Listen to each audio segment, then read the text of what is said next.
city light. I'll run, I'll walk, I'll find my way.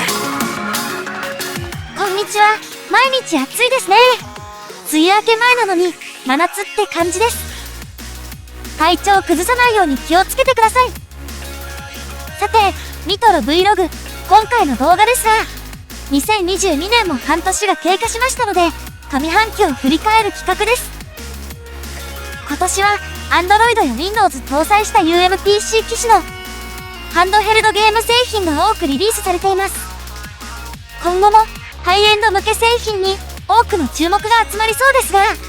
やっぱり入手性が良い、比較的安価な中華ゲーム機と言われるカテゴリーのゲーム機が個人的には好きなんですよね。昨年に比べると中華ゲーム機の新機種リリースが減ってはいますが、リリース後に大人気となったミオミニとか最近リリースされた RG353P など、デザインや適度な性能、何より手軽に入手可能な価格が大きな魅力だと思います。そんなわけで今回は2021年12月から2022年6月までにリリースされた中華ゲームカテゴリーに属するゲーム機をまとめてみました。なぜ2021年12月リリースを含めるかというと、事実上日本のユーザーが入手できたのが2022年の1月からという理由ですよ。また今回のまとめでは Android 専用機や UMPC 機種を含めていませんので、安価で入手が可能な中華ゲーム機が欲しいと考えているなら、機種選定に役立つんじゃないかなと思うので参考にしてくださいね。それではリリースされた順番に見ていきましょう。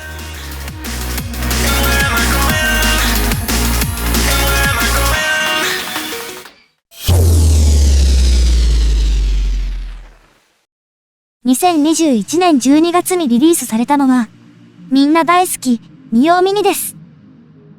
発売は去年の12月だけど、最初は入手性が悪くて、3月ぐらいになってからようやく供給が安定してきましたよね。私も何度も注文して自動キャンセルされたりしました。気がついたら同じ本体カラー2台を所有することになっちゃったんだけどね。超小型でプレステぐらいはしっかり動作する性能。安価なのにビルドクオリティも良好でマストバイと言える機種です。ハード形状の仕様変更、本体カラーの追加、公式 OS のアップデートもされているし、カスタムファームウェアやユーザーによる周辺機器開発なんかもされています。ユーザーも多いし、情報にも困らないので、かなりおすすめ機種です。だけど、ゲームの操作性は小型なゆえに厳しいんだけどね。まあ、可愛いから許せますよね。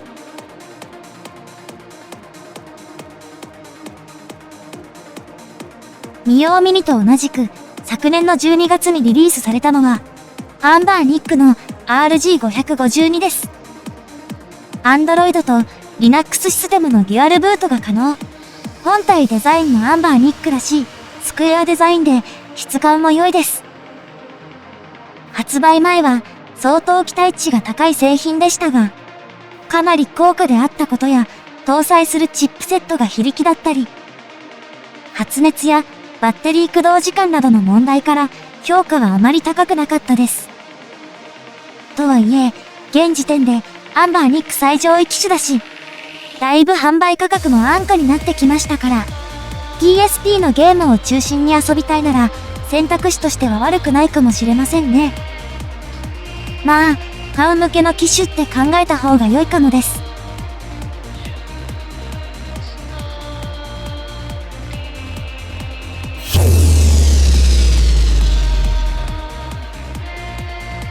2022年の1月にリリースされたのは、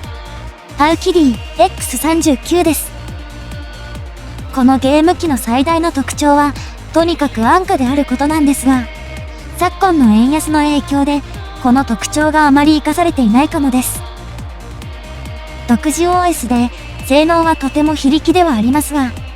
プレステぐらいまではギリギリ動作します。ビルドクオリティもお世辞にも良いとは言えません。操作性はそれほど悪くないですけど、十字キーはダメですね。チープ機種マニアの方には良いかもしれませんが、大きな期待をして買うと後悔すると思うので、あまりおすすめはしませんよ。ニトロ Vlog にもレビュー動画があるので、よかったら見てくださいね。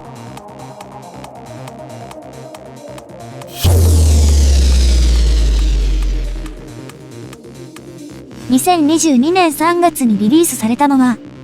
パウキリー RGB10S です。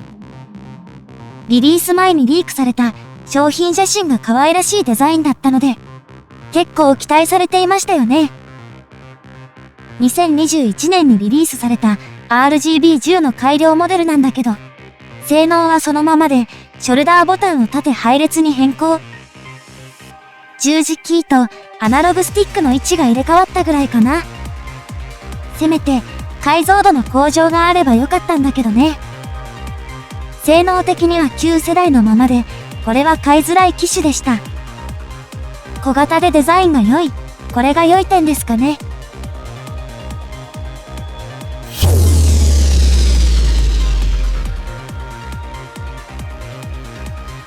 2022年4月リリースは、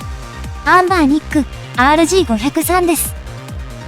チップセットは RK3356 を初採用で、性能を少し向上。スクリーンは、有機 EL の 4.95 インチで、大きく、美しい、綺麗な映像を表示します。操作性は、さすがのアンバーニックって感じ、ホールド性も高いし、ゲームプレイするには、かなり最適な機種と言えますね。スクリーンが大きい機種が欲しいなら RG503 か552のどちらかだと思うけど、性能的には大きな差がないので安価な RG503 は良い選択になるかも。カスタムファームウェアも続々対応しているし、PSP やドリームキャスト、セガサターンもギリギリ動作するので、優等生機種なんじゃないかな。欠点としては、本体の質感が少しチープに感じるんだよね。だけど、ゲームプレイ重視なら、おすすめできる機種ですね。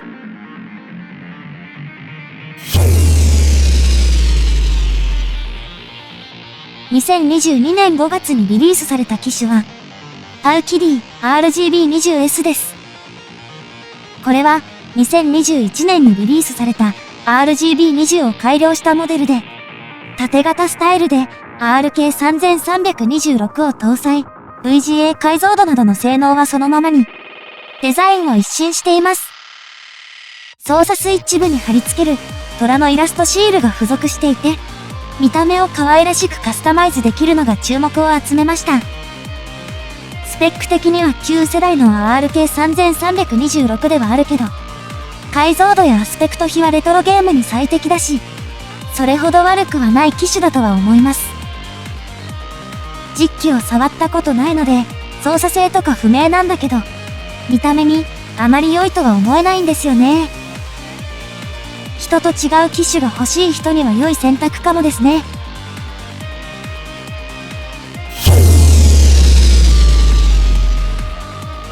2022年6月のリリース機種。前回、レビュー動画をアップしたばかりのアンバーニック RG353P です。チップセットに RG503 に続く RK3356 を搭載し、性能が少し向上しています。特徴は Android と Linux のデュアルシステムに対応していること。また、スクリーンは IPS3.5 インチですが、アスペクト比4対3で VGA 解像度。さらにタッチスクリーンとなっています。手に取るまではあまり期待していなかったんだけど、質感も良いし、操作性やグリップ感も非常に良いので、完成度は高いです。Android 対応については、性能的にも微妙だし、Google プレイが入っていないからおまけ程度だけど、システムをいじって楽しみたい人には良いかもです。詳しくは、レビュー動画チェックしてみてね。はい、2022年の上半期にリリースされた、中華ゲーム機を発売順にまとめてみました。今回は、Android 専用機種と UMPC は除外しているので、この動画で紹介したゲーム機は、どれも2万円以下で入手できるんじゃないかな。そうか、RG552 だけ2万円以上しちゃうかな。この動画では、いわゆる中華ゲーム機のカテゴリー機種をまとめたんだけど、もしかしたら漏れちゃった機種があるかもしれないですね。最後に紹介したゲーム機の中から私のおすすめを発表して動画を締めたいと思います。まず総合的におすすめと言えるのはアンダーニックの RG353P を押したいと思います。性能、質感、操作性などハンドヘルドゲーム機としての完成度が高いです。欠点だし欠点がないから初心者の人にもおすすめだし、デュアルブートやカスタムファームウェアなどでマニアの人も楽しめる機種ですね。そしてもう一台はやっぱりこれ、見よう耳ですね。小型だからゲームの操作性はあまり良くないんだけど、持って眺めているだけで楽しくなる、所有する喜びが感じられる一台なんですよね。とても安く買えるし損はしないと思いますよ。はい、そんなわけで2022年上半期の中華ゲーム機まとめ動画でした。動画編集がなかなかできなくて更新がゆっくりではありますが、次回取り上げる機種の予定もありますから、もしよろしければチャンネル登録をお願いしますね。それではまた次回の動画で。バイバイ。